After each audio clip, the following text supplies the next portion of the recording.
is not always a good technologist. So know your limitations and employ the best. And if you can't employ the best that you can afford. And finally, understand the presentation and preparation that's required to generate this new thinking. It's not easy to think beyond what you've done. Every time I've done something, I think it's the best darn thing going. And then somebody will come along and shoot holes in it.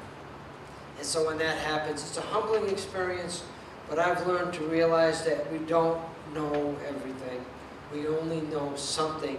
And the really good people, the really successful people, are ones that aren't afraid to take that hard advice and do something with it.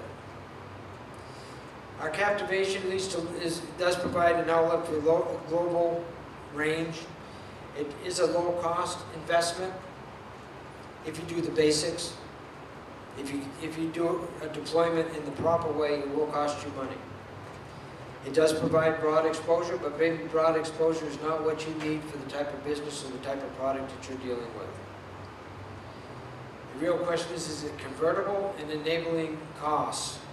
Can we convert these costs into return on investment and not just as a sunk cost where it's taking money out of our company?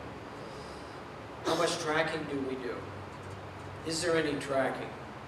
Or do we simply track based on the number of contacts that we have and not the number of times that your profile or the company's profile has been searched? And then finally, people love to make new connections. I just think it's a natural order of business. Even the introverts like to have connection,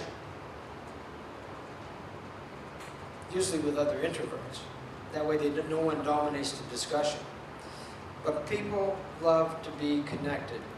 It's the hermit that hides within themselves, and it's only themselves that they interact with.